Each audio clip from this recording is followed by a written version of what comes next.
Hi, I am Nina Simone, an author and certified Christian life coach. Today I'm coming with a video on the subject of how alcohol can change communication between you and your adult prodigal child. But before we begin, I want to be clear about something. I am not an addiction counselor or therapist. What I'm sharing in my video today is coming from a faith based, relational, and parental perspective, helping parents walk in wisdom, protect peace, and stay spiritually grounded while loving their adult prodigal children. This is about understanding impact, not diagnosing behavior.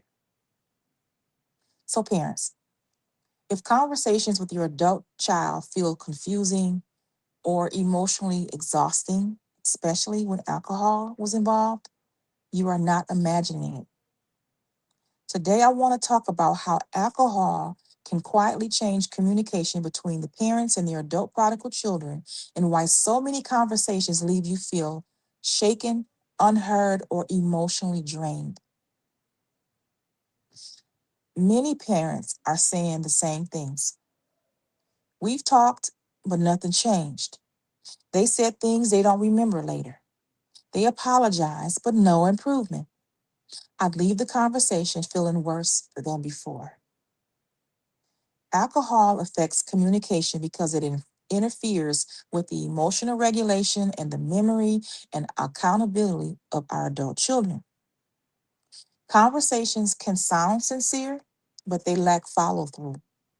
Emotional, but lack clarity. Apologetic, but lack ownership. Over time, this can erode trust, not because love is gone, but because conversations no longer feel safe. Alcohol lowers inhibitions and blurs emotional boundaries. Instead of a calm dialogue, conversations often turn reactive, defensive, or emotionally charged.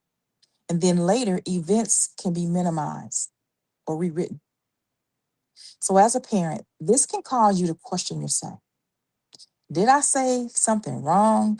Am I being too sensitive? Am I overreacting? But clarity cannot grow in an environment where self control is compromised. And that's what alcohol does. It compromises the person's self control. Scripture tells us that self control, peace, and clarity are fruits of the Spirit. But when alcohol is involved, those fruits are often disrupted, not just emotionally, but spiritually. And that doesn't mean your child is beyond hope. It means the conditions are not right for healthy connection or spiritual clarity right now. And that matters. Many parents feel pressure to keep talking, keep explaining, keep trying. Believing love requires endurance at all costs. But wisdom is saying, this is not the right time. You are allowed to protect your peace. Peace is not avoidance, peace is stewardship. A loving, respectful boundary might sound something like this: I want to talk about this, but not when alcohol is involved. That is not rejection, that is discernment. So, parents, if this spoke to you, just know that you are not failing as a parent. You are navigating a complicated season that requires wisdom, prayer, and discernment. So, in the next video, we will talk about marijuana use and why it's important to understand the spiritual implications behind it, and why it isn't always as harmless to family trust as it's often presented. You don't have to sacrifice peace to prove your love. Thank you.